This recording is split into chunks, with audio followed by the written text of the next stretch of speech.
Hello students, এডুমান্ত্রা YouTube চ্যানেলের আরও একটা ইনফরমেটিভ সেশনে তোমাদেরকে মোস্ট ওয়েলকাম। এর আগের কয়েকটা ভিডিওতে আমি ওয়ার্ল্ডের পার্সপেক্টিভ থেকে ইম্পর্টেন্ট গালফ, ইম্পর্টেন্ট স্ট্রেট, তারপরে ইন্টারন্যাশনাল যে বাউন্ডারি লাইন্সগুলো যেগুলো পরীক্ষায় আসে সেই সমস্তগুলো নিয়ে কয়েকটা কিন্তু সেশন করেছি। তো আজকেরটা সেরকমই, আমরা দেখব যে অ্যাক্রস দ্য ওয়ার্ল্ড কী কী ইম্পর্টেন্ট ডেজার্ট রয়েছে সেইগুলো নিয়ে। তো এই যে সমস্ত টপিকগুলো, এর আরও অনেক টপিক রয়েছে, সেগুলোর ভিডিও তোমরা আস্তে আস্তে পেয়ে যাবে। তো যেমন ইম্পর্টেন্ট মাউন্টেন বলো, ইম্পর্টেন্ট লেক বলো, সেইগুলো, এই যে টপিকগুলো, এগুলো কিন্তু সাধারণ জিকে হিসেবে, জেনারেল নলেজ হিসেবে ইম্পর্টেন্ট, এবং সেই বেসিসেই কিন্তু তোমাদেরকে এক্সামে কোশ্চেন করা হয়। তো সামনে যে মিসলেনিয়াস এক্সাম আসছে সেগুলোর জন্য কিন্তু এই টপিকগুলো, এই জেনারেল নলেজের টপিকগুলো খুব ইম্পর্টেন্ট। তো চলো আর কথা না বাড়িয়ে আমরা আজকের টপিকে চলে যাই। তো তোমরা এখানে দেখতেই পাচ্ছ যে গোটা ওয়ার্ল্ডের ম্যাপে কিছু কিছু ইম্পর্টেন্ট ডেজার্ট কিন্তু এই ছবিতেই দেখানো আছে। যেমন আমাদের এশিয়ার গোবি ডেজার্ট, তাকলামাকান ডেজার্ট, আমাদের ইন্ডিয়ার যদি বলো তাহলে থর ডেজার্ট, তাছাড়াও আমরা দেখবো যে এই যে আটাকামা ডেজার্ট, সাহারা ডেজার্ট, এগুলো হচ্ছে খুব ফেমাস ডেজার্ট, এবং এগুলোর কয়েকটার কথা হয়তো তোমরা এমনিতেই জানো। তাই আমি প্রত্যেকটা কন্টিনেন্টের বেসিসে আরও যদি কিছু নাম থাকে, আরও যদি কিছু ডেজার্টের নাম, সেগুলো আমি তোমাদেরকে জানিয়ে দেবো। তো চলো প্রথমে আগে দেখে নিই যে ডেজার্ট বলতে আমরা ঠিক কি বুঝবো অ্যাকচুয়ালি। তাহলে ডেজার্ট কাকে বলা হয় না, ডেজার্ট বলতে এরকম কোনো একটা এরিয়া যেখানে অ্যানুয়াল রেনফল যদি 25 সেন্টিমিটারের থেকেও কম হয়, তাহলে সেই জায়গাটাকে আমরা ডেজার্ট বলে থাকি। এবং ডেজার্ট বলতে জেনারেলি আমাদের মাথায় আসে যে পুরোপুরি এরিড রিজিয়ান, অর্থাৎ ড্রাই রিজিয়ান, যেখানে রেনফল খুব কম হয়ে থাকে। যেহেতু রেনফল কম হয়, সেই জন্য সেখানে ন্যাচারাল ভেজিটেশনও আমরা খুব কম দেখতে পাই। ডেজার্টের পার্সপেক্টিভ থেকে আরেকভাবেও আমরা কিন্তু এই কথাটাকে বলতে পারি যে ডেজার্ট বলতে যে রিজিয়ানটা, সেই রিজিয়ানে রেট অফ এভাপোরেশন সবসময় বেশি হবে রেট অফ অ্যানুয়াল রেনফলের থেকে। এটাও কিন্তু ডেজার্টের ক্ষেত্রে বলা হয়ে থাকে যে প্রেসিপিটেশনের থেকে এভাপোরেশন রেটটা সেখানে অনেক বেশি। তাহলে স্বাভাবিকভাবেই সেখানে কোনো রকম প্ল্যান্ট এবং অর্গানিজম এক্সিস্ট করতে পারে না, যেহেতু রেনফলের পরিমাণ এত কম এবং ড্রাই বা এরিড রিজিয়ান।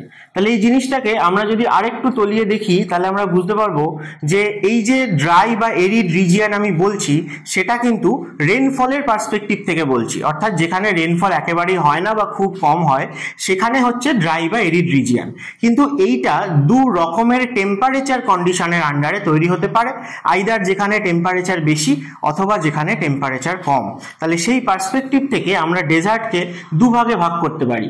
দেখো, যেখানে আমরা দেখব যে রেনফল তো কমন, কোথাওই হচ্ছে না, কিন্তু যেখানে টেম্পারেচার বেশি, সেই ডেজার্টগুলোকে আমরা বলে থাকি হট ডেজার্ট বা ট্রপিক্যাল ডেজার্ট।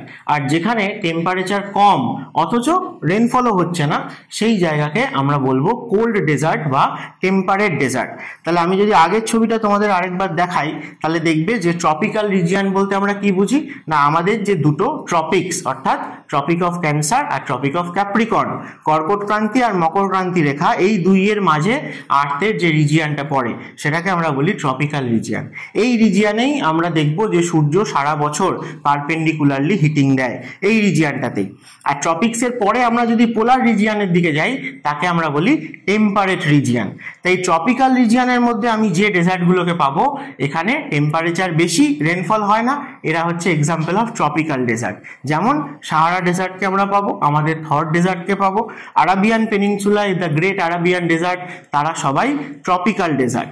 আর যদি আমি বিয়ন্ড ট্রপিক্যাল রিজিয়ান যাই, তাহলে টেম্পারেট রিজিয়ানে আমরা যাদেরকে পাবো, যেমন আটাকামা ডেজার্ট, যেমন সাইবেরিয়ান ডেজার্ট, আন্টার্কটিকাও কিন্তু একটা কোল্ড ডেজার্ট, ঠিক আছে। তো এইভাবে আমরা দুভাগে ভাগ করতে পারি যে কোনটা টেম্পারেট ডেজার্ট, কোনটা ট্রপিক্যাল ডেজার্ট। তোমাদেরকে অনেক সময় এইভাবে কোশ্চেনটা জিজ্ঞেস করা হয়, সেটা ডিপেন্ড করছে তার লোকেশন কোথায় কোথায় রয়েছে। তো তোমরা অ্যাটলাস থেকেও কিন্তু এই ম্যাপগুলোকে দেখতে পারো, সেখানেও তোমরা এই বড় বড় ডেজার্টগুলোকে পেয়ে যাবে। আমি আজকেও ছবির মাধ্যমেই তোমাদের দেখাবো। কিছু ইম্পর্টেন্ট কোশ্চেন আর কি, যেগুলো বহুবার আগে এসছে, সেরকম হচ্ছে যে আমাদের largest desert in the world কোনটা, সেটা হচ্ছে আন্টার্কটিকা। আন্টার্কটিকা হচ্ছে largest desert according to area. এবং কোল্ড ডেজার্টের মধ্যে বলতে গেলেও তাহলে প্রথমেই হবে আন্টার্কটিকা। কিন্তু যদি তোমাকে ট্রপিক্যাল ডেজার্টের মধ্যে বলা হয় যে লার্জেস্ট কোনটা, তাহলে আফ্রিকার সাহারা হচ্ছে লার্জেস্ট ট্রপিক্যাল ডেজার্ট। আর চিলি কোস্টে, প্যাসিফিক কোস্টে, চিলিতে আমরা একটা ফেমাস ডেজার্ট পাই, সেটা হচ্ছে Atacama desert. Andes mountain range যেখানে রয়েছে তার ওয়েস্টার্ন স্লোপে এই আটাকামা ডেজার্টটাকে বলা হয়ে থাকে যে ওয়ার্ল্ডের সব থেকে ড্রাইয়েস্ট, সব থেকে এরিড রিজিয়ান, সেই জন্য সব থেকে ড্রাইয়েস্ট ডেজার্ট ইন দ্য ওয়ার্ল্ড আমরা আটাকামা ডেজার্টকে বলবো, যেটা চিলিতে রয়েছে। তো চলো এবারে এক এক করে এক একটা কন্টিনেন্টের মধ্যে কি কি ইম্পর্টেন্ট ডেজার্ট রয়েছে আমি সেগুলো তোমাদেরকে দেখিয়ে দিই। ওয়ার্ল্ডের ম্যাপেও তোমরা ফেমাসগুলোকে দেখানো হয়ে থাকে। চলো আমরা এক একটা কন্টিনেন্টে যাই। যেমন প্রথম আমি অস্ট্রেলিয়া দিয়ে শুরু করছি। এই অস্ট্রেলিয়া থেকে যেগুলো মোস্ট ইম্পর্টেন্ট, যেগুলো সব থেকে বড় বড় ডেজার্ট, বা বলবো যে যেগুলো আগে বহুবার পরীক্ষায় এসছে, ঠিক আছে, তো তার মধ্যে থেকে আমরা যেগুলোকে মনে রাখবো, প্রথম আসে হচ্ছে গ্রেট ভিক্টোরিয়া ডেজার্ট। তাছাড়া আমরা দেখব যে সিমসন ডেজার্ট এবং গিবসন ডেজার্ট, এই দুটো মিলিয়ে নাম রয়েছে, এই দুটো অস্ট্রেলিয়াতে পাবো। মোস্টলি অস্ট্রেলিয়ার যে ওয়েস্টার্ন পার্টটা সেই দিকটাকে আমি বেশি ড্রাই পেয়ে থাকি, তাই জন্য ম্যাক্সিমাম অস্ট্রেলিয়ার যে পপুলেশন সেটা ইস্টার্ন সাইডে বা ইস্টার্ন বা সাউদার্ন কোস্টাল রিজিয়ানে কিন্তু বেশি সিচুয়েটেড, বা ইম্পর্টেন্ট যে সিটিগুলো সেগুলোকেও আমরা কোস্টাল রিজিয়ানেই পাবো। এছাড়া গ্রেট স্যান্ডি ডেজার্ট এবং তানামি ডেজার্ট, তাহলে এই যে পাঁচটা বললাম এই পাঁচটা হচ্ছে মোস্ট ইম্পর্টেন্ট। কি কি না, Great Victoria Desert, Gibson Desert, Simpson Desert, Great Sandy Desert আর তানামি ডেজার্ট। তো এই কটা তো মোস্ট ইম্পর্টেন্ট যেগুলো এখানে ছবিতে দেখতে পাচ্ছ। তাছাড়াও আর কিছু ছোট ছোট কিন্তু ডেজার্ট পাওয়া যায়, আমি সেগুলোর জাস্ট নাম আমি তোমাদের সামনে লিখে দিয়েছি, তোমরা যদি মনে রাখতে পারো তাহলে ইম্পর্টেন্টগুলোর পরেও চাইলে এগুলো মনে রেখো বা পরীক্ষার আগে দেখে যেও, ঠিক আছে। যেমন পেডিরকা ডেজার্ট এবং টিরারি ডেজার্ট, এই দুটো কিন্তু অস্ট্রেলিয়াতেই রয়েছে, ঠিক আছে। আচ্ছা, এরপরে নেক্সট কন্টিনেন্টে যাওয়ার আগে বলে দিই যে WBCS 2024কে যারা টার্গেট করছো, সিরিয়াস অ্যাসপিরেন্ট রয়েছো, তাদের জন্য বলছি এডুমান্ত্রায় কিন্তু নতুন ব্যাচ, ফ্রেশ ব্যাচ সবেমাত্র শুরু হয়েছে, যেখানে প্রথম থেকেই মেন্সকে ওরিয়েন্টেড করে কিন্তু সবকটা সাবজেক্ট কনসেপচুয়ালি পড়ানো হয়ে থাকে। তাই তোমরা দেরি করো না, কারণ যত তাড়াতাড়ি তোমরা শুরু করবে, প্রথম থেকে শুরু করবে, তত তোমাদের কাছে কিন্তু ব্যাপারটা খুব ইজিলি কোপ আপ করতে সুবিধা হবে। এবং এখানে যেভাবে পড়ানো হয় প্রথম থেকেই কনসেপ্ট বেস বা মেন্সকে ওরিয়েন্ট করে, তাতে তোমাদের কিন্তু প্রিলিমিনারি ক্র্যাক করাটা খুবই ইজি হয়ে যাবে, সেটার জন্য আলাদা করে তোমাদের মাথা ঘামাতে হবে না। তাছাড়াও প্রচুর ক্লাস টেস্ট এবং মক টেস্ট তোমাদেরকে দেওয়ানো হবে, যাতে সেখান থেকেও তোমরা প্রচুর কোশ্চেন কিন্তু কমন পাবে।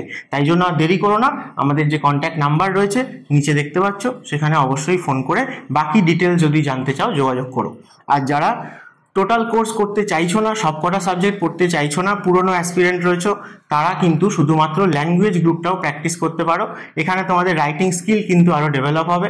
তোমাদেরকে ডেলি প্রতি উইকে কোশ্চেন দেওয়া হবে এবং তোমরা লিখে সাবমিট করবে, সেগুলো কারেকশন হবে, তার কি কি ইমপ্রুভমেন্ট তোমরা করতে পারো সেগুলো নিয়েও কিন্তু লাইভ ডিসকাশন ক্লাস হবে। তাই মাত্র মান্থলি 700 রুপিসে তোমরা পেয়ে যাচ্ছ, যেখানে বেঙ্গলি এবং ইংলিশ এই ল্যাঙ্গুয়েজ গ্রুপ দুটোর রাইটিং প্র্যাকটিস। যারা ইন্টারেস্টেড অবশ্যই এডুমান্ত্রার সাথে কন্ট্যাক্ট করো। আচ্ছা, নেক্সট চলে আসি আমরা ইউরোপে।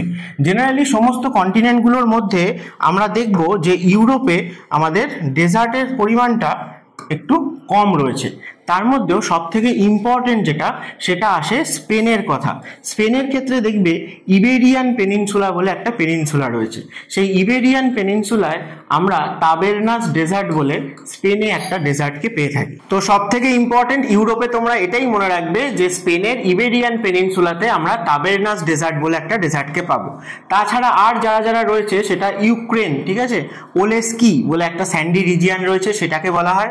এবং নেক্সট আমি বলবো সেকেন্ড যদি ইউরোপের কোনো ডেজার্টের কথা আসে তাহলে হচ্ছে ইটালির অ্যাকোনা ডেজার্ট। এগুলো অত বেশি ইম্পর্টেন্ট নয় কম্পারেটিভ টু আমাদের যে আদার যে বড় বড় ডেজার্টগুলো রয়েছে তাদের তুলনায়। কিন্তু যদি এদের কথা আসে তাহলে আমাদের যেমন থর ডেজার্ট ইন্ডিয়ার মধ্যে খুব কম রিজিয়ানেই রয়েছে, কিন্তু আমাদের কাছে তো ইম্পর্টেন্স রয়েছে। সেই রেসপেক্টে স্পেন আর ইটালির এই দুটো মনে রেখো।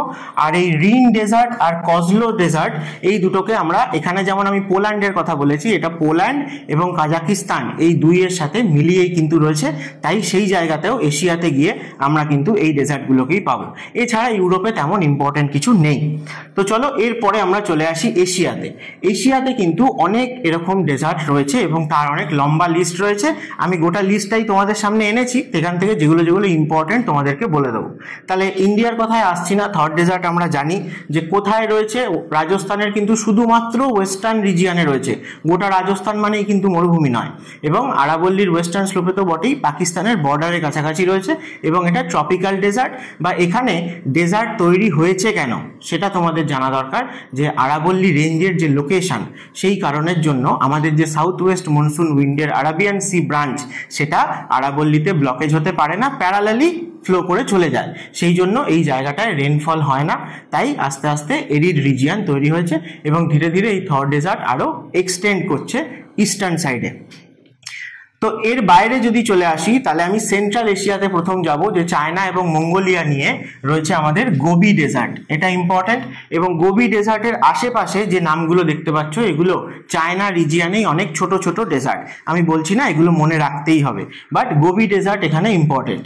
নেক্সট বলছিলাম যে আরাবিয়ান পেনিনসুলা, সৌদি আরবিয়া যেটা ম্যাক্সিমাম রয়েছে সেই জায়গাটাতে আমরা কিন্তু আরাবিয়ান ডেজার্ট বলে থাকি, তাহলে সেটাও কিন্তু আমাদের ইম্পর্টেন্ট যে আরাবিয়ান পেনিনসুলায় রয়েছে। তাছাড়া দেখতে পাচ্ছ এই যে নামগুলো, যে দাস্তি কাবির, তারপরে দাস্তি লুত, এইগুলো আমরা ইরান, ইরাক অর্থাৎ যাকে আমরা মিডল ইস্ট বলে থাকি সেই রিজিয়ানে এরকম ছোট ছোট প্রচুর ডেজার্ট পাই, ঠিক আছে, সেটা এখানে ম্যাপে সবকটা নেই।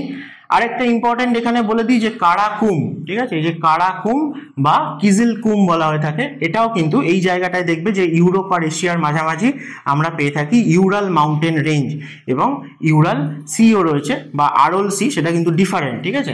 Ural mountain range, Ural lake, এগুলো কিন্তু আমরা এই রিজিয়ানে পাই। তো এইগুলো মোস্ট ইম্পর্টেন্ট এশিয়ার ক্ষেত্রে যদি আমি ডেজার্টের কথা বলি। তো তারপরে যেটা বলছিলাম যে দেখো লিস্ট হিসেবে দেখলে পরে এরকম কিন্তু অনেক ডেজার্ট রয়েছে এশিয়ার মধ্যে, তার মধ্যে থেকে আমি তোমাদেরকে ইম্পর্টেন্ট কিছু বলবো যেগুলো তোমরা মনে রাখা উচিত তোমাদের। তার মধ্যে যেটা বলছিলাম এই যে আরল কারাকুম বা আরলকুম একসাথে, এটা কাজাকিস্তান উজবেকিস্তান এই রিজিয়ানে রয়েছে, ঠিক আছে, কারাকুম ডেজার্ট, এবং একটু হাইল্যান্ডও রয়েছে, মাউন্টেন বা হিলসও কিন্তু বলা হয়ে থাকে। নেক্সট বলবো যে চোলিস্তান ডেজার্ট, এই চোলিস্তান ডেজার্টটা পাকিস্তানে রয়েছে, সেই জন্য আমাদের ক্ষেত্রে ইম্পর্টেন্ট, নেবারিং কান্ট্রিতে রয়েছে। আর এই যে দাস্ত দিয়ে যেগুলো ছিল, যে দাস্তি কাবির, দাস্তি লুট, এগুলোকে আমরা ইরানিয়ান ডেজার্টে পাই। তো অনেক সময় একসাথে এদেরকে ইরানিয়ান ডেজার্টও বলা হয়ে থাকে, তখন তো তোমরা বুঝতেই পারছো ইরানে রয়েছে, কিন্তু সেই ডেজার্টগুলোই আলাদা আলাদা করে ইরানে বললে আমরা এই কাবির আর লুত, দেখবে আগে দাস্ত আছে, এগুলোকে আমরা ইরানে পাই। আচ্ছা, গোবি ডেজার্টের আশপাশের রিজিয়ানে একটা ক্লিফ রিজিয়ান পাওয়া যায় যাকে ফ্লেমিং ক্লিফ বলা হয়ে থাকে, সেই জন্য আমরা সেটাকে মঙ্গোলিয়াতে পাবো, ফ্লেমিং ক্লিফ। আচ্ছা, এগুলো সবই ডেজার্টের মতোই রিজিয়ান বা এরিড রিজিয়ান। গোবি ডেজার্ট তো আমরা আগেই দেখেছি। আচ্ছা, চায়নাতে হামি ডেজার্ট মনে রেখো। আচ্ছা, নেক্সট ইম্পর্টেন্ট আমি বলবো যে ইসরায়েল যেহেতু মার্কেটে এখন রয়েছে, তাহলে আমি আগের দিনও বলছিলাম যে একটা ল্যান্ডলকড সি রয়েছে ইসরায়েলে, যার নাম হচ্ছে সি অফ গ্যালিলি, এটাও কিন্তু ইম্পর্টেন্ট। আর ইসরায়েল আর জর্ডন এই দুইয়ের মাঝে আমরা কিন্তু পেয়ে থাকি ডেড সি কে, এটাও ইম্পর্টেন্ট। আচ্ছা, ডেজার্টের ক্ষেত্রে এখানে আমরা ইসরায়েলে দুটো দেখতে পাচ্ছি, একটা হচ্ছে নেগেভ বলে আর একটা হচ্ছে জুডিয়ান ডেজার্ট, এই দুটোকে আমরা ইসরায়েলে পাবো। আর তেমন এখান থেকে ইম্পর্টেন্ট তোমাদেরকে বলছি না, যে আসতে পারে বলে কোশ্চেনে, ঠিক আছে, আমি গোটা লিস্টটাই পেয়েছিলাম বলে তোমাদের সামনে নিয়ে এসেছি। আর রিন ডেজার্ট, একটু আগে পোল্যান্ড বলছিলাম, তাহলে পোল্যান্ড আর কাজাকিস্তান এই দুজনকে মিলিয়েই রয়েছে এটা। আর এখান থেকে থর ডেজার্ট, এটাও মনে রেখো যে পাকিস্তানে, ঠিক আছে, আমাদের যেটা থর ডেজার্ট সেটার পাকিস্তানের রিজিয়ানে থর ডেজার্টও বলা হয়ে থাকে। আচ্ছা, ইসরায়েলে আরেকটাও আছে, সেটা হচ্ছে জিন ডেজার্ট বলে, ZIN, এটাও আমরা ইসরায়েলে পেয়ে থাকি। আর বাকি অনেক সময় তোমাকে এই যে যেমন সিরিয়ান ডেজার্ট, তো স্বাভাবিকভাবেই সিরিয়া রিজিয়ানেই রয়েছে, জর্ডন, ইরাক, সিরিয়া। তাকলা মাকান ডেজার্ট, এটাও ইম্পর্টেন্ট, এটা চায়নায় রয়েছে, ঠিক আছে, তাকলা মাকান। তো এই মোটামুটি আমরা এশিয়া থেকে এই কটা নাম মনে রাখলেই হবে। আচ্ছা, নেক্সট টপিকে যাওয়ার আগে বলে দিই যে 2024-এর নিউ ব্যাচ, ফ্রেশ ব্যাচ যেমন শুরু হচ্ছে অনলাইন এবং অফলাইন, তার সাথে সাথে কিন্তু 2024-এর প্রিলিমিনারি ডিসেম্বরে হতে চলেছে, তাকে টার্গেট করে কিন্তু এডুমন্ত্র তোমাদের সামনে প্রচুর মক টেস্ট নিয়ে এসছে।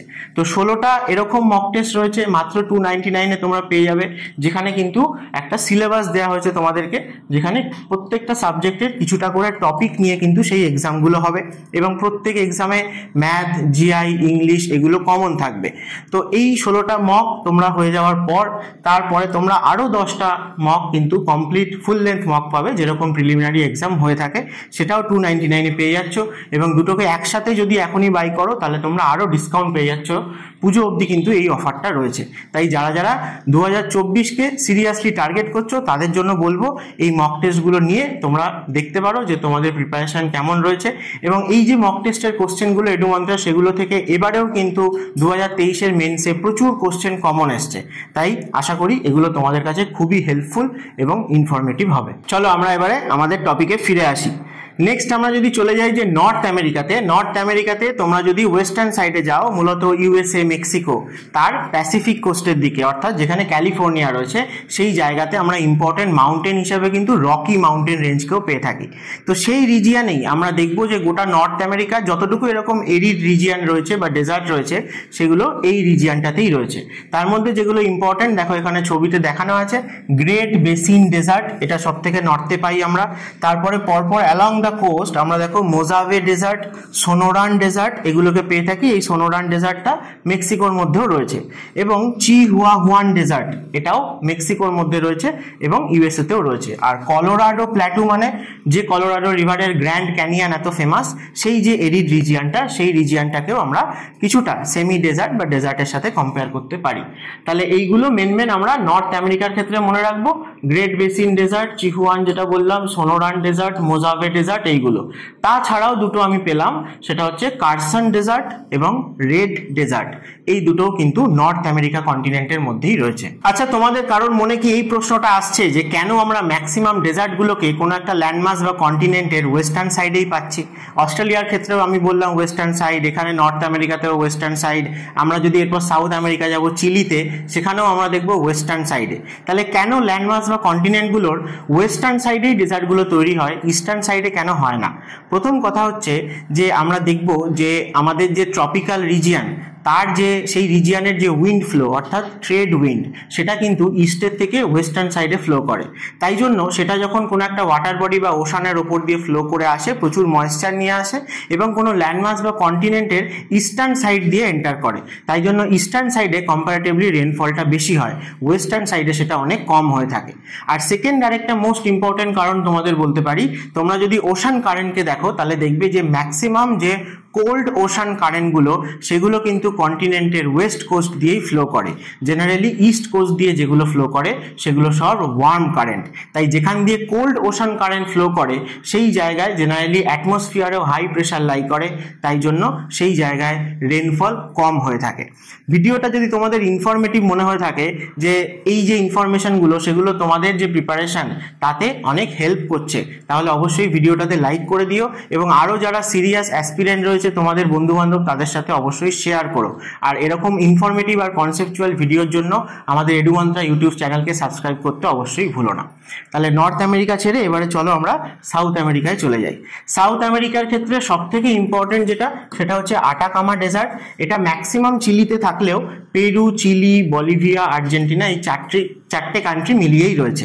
এবং আটাকামা ডেজার্টকে আমি আগেও বলেছি যে ওয়ার্ল্ডের ড্রাইয়েস্ট ডেজার্ট বলা হয়। এবং এই যে রিজিয়ানটা একদম ওয়েস্ট কোস্ট জুড়ে রয়েছে সাউথ আমেরিকার, এবং এখানে দুটো কান্ট্রি পরপর, পেরু আর চিলি। তো এই জায়গাতে আমরা দেখবো যে ইম্পর্টেন্ট মাউন্টেন রেঞ্জ যেটা সাউথ আমেরিকার, সেটা হচ্ছে আন্দিজ, যেটা কিন্তু ওয়ার্ল্ডের মধ্যে লংগেস্ট মাউন্টেন রেঞ্জ। তো সেই আন্দিজ মাউন্টেন রেঞ্জের সেই রিজিয়ানেই আমরা দেখব যে তৈরি হয়েছে এই আটাকামা ডেজার্ট। সব থেকে ড্রাইয়েস্ট, এক্ষুনি যে বলছিলাম যে ওয়েস্ট কোস্ট দিয়ে কোল্ড কারেন্ট ফ্লো করে, এই জায়গায় পেরু আর চিলি কোস্টে আমরা হামবোল্ট কারেন্ট বলে একটা ওশান কারেন্টকে পাই, সেটাও কিন্তু কোল্ড কারেন্ট। এটাকে অনেক সময় পেরুভিয়ান কারেন্টও বলা হয়। তাহলে আটাকামা ডেজার্ট ছাড়া আমরা মনে রাখবো যে প্যাটাগোনিয়ান প্ল্যাটুও আছে, খুব ইম্পর্টেন্ট, এবং মন্টে ডেজার্ট, এই দুটোকে আমরা আর্জেন্টিনাতে পাবো। তাছাড়া আর কিছু নাম যেগুলো দিয়েছি, যেমন সেচুরা পেরুতে পাওয়া যায়, তারপরে গুয়াজিরা এবং টাটাকোয়া ডেজার্ট এরা কলম্বিয়াতে পাবো, এবং সিলোলি বলে একটা ছোট ডেজার্ট আমরা বলিভিয়াতে পেয়ে থাকি। তো এদের মধ্যে প্যাটাগোনিয়া এবং আটাকামা মোস্ট ইম্পর্টেন্ট, যেটা সাউথ আমেরিকার মধ্যে রয়েছে। এরপরে চলো আমরা চলে আসি আফ্রিকাতে। তাহলে আফ্রিকাতে আমরা ডেজার্ট হিসেবে সবার প্রথম যেটা মাথায় আসে সেটা হচ্ছে সাহারা ডেজার্ট। তাহলে সাহারাকে আমরা পাবো আফ্রিকার কোথায় না, নর্দার্ন সাইড জুড়ে কিন্তু সাহারা রয়েছে। এবং আফ্রিকা এমন একটা কন্টিনেন্ট যেখান দিয়ে কিন্তু আমাদের ইকুয়েটার ট্রপিক অফ ক্যান্সার এবং ট্রপিক অফ ক্যাপ্রিকর্নও পাস করেছে। তো আফ্রিকার নর্দার্ন সাইডে যেখান দিয়ে ট্রপিক অফ ক্যান্সার পাস করছে সেখানে কিন্তু আমরা সাহারা ডেজার্টকে পাবো। তার সাউদার্ন সাইডে ইকুয়েটর যেখান দিয়ে পাস করছে এই জায়গাটা দিয়ে আমাদের কঙ্গো, জাইরে এই রিভারগুলোর বেসিন রয়েছে এবং এই জায়গাটাতে আমরা কিন্তু মূলত যে সাভানা রিজিয়ন যাকে বলে থাকি, গ্রাসল্যান্ড, ট্রপিক্যাল গ্রাসল্যান্ড আফ্রিকাতে, সেইটা কিন্তু আমরা পেয়ে থাকি। আবার সাউদার্ন সাইডে এসে আমরা দেখব যে ট্রপিক অফ ক্যাপ্রিকর্নের কাছে সেখানেও কিন্তু কিছু ডেজার্টকে পাবো। তাহলে প্রথম কথা হচ্ছে সাহারা ডেজার্ট। সাহারা ডেজার্টের আশেপাশে যদি আমরা দেখি বা এই জায়গাতে একটা ইম্পর্টেন্ট মাউন্টেন রেঞ্জ আমরা যেটা আফ্রিকাতে পাবো একদম নর্দার্ন বা নর্থ ওয়েস্টার্ন সাইডে, সেটা হচ্ছে অ্যাটলাস মাউন্টেন রেঞ্জ। আর বাকি যে দেখবে ইস্টার্ন সাইডে দেখো যে গ্রেট রিফট ভ্যালি বলা হয় থাকে আফ্রিকার। এবং কদিন আগে তোমরা খবরেও হয়তো দেখেছো যে এই জায়গাটাতে যে ফল্ট লাইনটা তৈরি হয়েছে সেখান থেকে আস্তে আস্তে কিন্তু আফ্রিকার এই ইস্টার্ন সাইডটা সেপারেট হয়ে যাচ্ছে এবং যদি এই প্লেট টেকটনিক মুভমেন্টটা কন্টিনিউ হয় তাহলে একটা সময় এই ইস্টার্ন সাইডের পার্টটা কিন্তু আস্তে আস্তে ইন্ডিয়ার দিকে চলে আসবে এবং ইন্ডিয়ার ওয়েস্ট কোস্টের সাথে মার্জ হয়ে যেতে পারে। হ্যাঁ, হয়তো সেটা আমরা জীবনদশায় দেখে যেতে পারবো না। তো যাই হোক, এই যে গ্রেট রিফট ভ্যালি এই যে জায়গাটা, এখান দিয়ে নাইল রিভার ফ্লো করছে। আফ্রিকার যে ইম্পর্টেন্ট লেকগুলো ভিক্টোরিয়া, টাঙ্গানিকা, এরা কিন্তু এই রিজিয়নে রয়েছে এবং সব থেকে বেশি স্পেসিস ডাইভার্সিটিও আমরা কিন্তু এই রিজিয়নটাতে পেয়ে থাকি। তাহলে এই দিকটাতে আমরা দেখব যে ডেজার্ট বলতে অতটা এই যে ইথিওপিয়ান বা সোমালিয়া রিজিয়নে অল্প বিস্তর রয়েছে এবং তাছাড়া আরেকটু নর্থে যদি চলে যাও মানে ইজিপ্টের দিকে, নুবিয়ান ডেজার্ট বা লিবিয়া, সুদান, এই যে কান্ট্রিগুলো সেখানে লিবিয়ান ডেজার্ট এইগুলো আমরা পাবো। মোস্ট ইম্পর্টেন্ট গুলোর কথা বলছি। আর সাউথে বলতে একদম সাউথে যদি চলে এসো সাউথ আফ্রিকার দিকে, তাহলে আমরা পাবো হচ্ছে কালাহারি ডেজার্ট। এই কালাহারি ডেজার্টটাও ইম্পর্টেন্ট আফ্রিকার। আমাদের ইন্ডিয়াতে এরকম একটা মিলিয়ে নাম রয়েছে, সেটা হচ্ছে কালাহান্ডি ডেজার্ট। তোমরা আমাকে কমেন্ট করে জানিও যে কালাহান্ডি ডেজার্ট ইন্ডিয়ার কোন স্টেটে রয়েছে। আর আফ্রিকারটা হচ্ছে কালাহারি। তো এটা শুধু সাউথ আফ্রিকা না, নামিবিয়া এবং বতসোয়ানা এই দুটো কান্ট্রি মিলিয়েও রয়েছে। সাহারা ডেজার্টের ক্ষেত্রে আমি আর লিখিনি কারণ প্রচুর কান্ট্রি এখানে রয়েছে আফ্রিকার। আচ্ছা, নামিব ডেজার্ট, ঠিক আছে, নামিবের সাথে কিন্তু নামিবিয়ার কোনো মিল নেই, ঠিক আছে। নামিব ডেজার্ট কিন্তু সাউথ আফ্রিকাতে রয়েছে, খুব ইম্পর্টেন্ট। লিবিয়ান ডেজার্ট মানে লিবিয়া তো থাকবেই, তার সাথে ওই যে বললাম পাশে সুদান রয়েছে, ইজিপ্টেও কিছুটা রয়েছে। নুবিয়ান ডেজার্ট ইরিট্রিয়া এবং সুদান এই রিজিয়নে নুবিয়ান ডেজার্ট, এগুলো সবকটা কিন্তু ইম্পর্টেন্ট, অ্যাটলিস্ট এই প্রথম থেকে যে কটা আমি বললাম নুবিয়ান অব্দি। তাছাড়াও আর যদি কিছু দেখো তাহলে জিবুতি এই কান্ট্রিটা স্ট্র্যাটেজিক্যালি এর লোকেশন খুব ইম্পর্টেন্ট, ঠিক আছে। বাব এল মান্দাব এই স্ট্রেটের কাছে রয়েছে, তোমরা দেখবে যে সেই জায়গায় আমরা কিন্তু দানাকিল বলে একটা ডেজার্টকে পাই, আর কারু ডেজার্ট সাউথ আফ্রিকা, আর নিরি বলে একটা ডেজার্ট কেনিয়াতে, এগুলো আফ্রিকার অন্যান্য ডেজার্টগুলোর মধ্যে রয়েছে। কিন্তু এই প্রথম থেকে যে ছটা আমি নাম লিখে দিয়েছি, যে সাহারা এবং কালাহারি বাদেও তোমাদের নামিব, লিবিয়ান, নুবিয়ান এই ডেজার্টগুলোর সম্বন্ধে কিন্তু পরীক্ষায় আগে কোশ্চেন হয়েছে। তো এগুলোই ছিল ওয়ার্ল্ডের ইম্পর্টেন্ট যে ডেজার্টগুলো, সেগুলো যেগুলো তোমাদেরকে আমি আলাদা আলাদা কন্টিনেন্ট ওয়াইজ ছবি দেখিয়ে দিলাম এবং ইম্পর্টেন্ট কোন কোন কান্ট্রিতে রয়েছে কোনো কোনো ক্ষেত্রে সেটাও কিন্তু ইম্পর্টেন্ট। তো এগুলো ভালো করে দেখে যেও যে কোনো পরীক্ষার আগে, কারণ ক্লার্কশিপ থেকে গ্রুপ ডি থেকে শুরু করে WBCS বলো, রেল বলো, যে কোনো পরীক্ষায় জিকের পয়েন্ট অফ ভিউ থেকে কিন্তু এর সমস্ত টপিকগুলো থেকে কোশ্চেন হয়ে থাকে। তো আজকের ভিডিওটা এখানেই শেষ করছি। যদি ভালো লাগে ভিডিওটাতে অবশ্যই একটা লাইক করো, বাকিদের সাথে শেয়ার করো, আমাদের চ্যানেলকে সাবস্ক্রাইব করো। দেখা হবে আবার নেক্সট কোনো একটা ইনফরমেটিভ সেশনে। Thank you.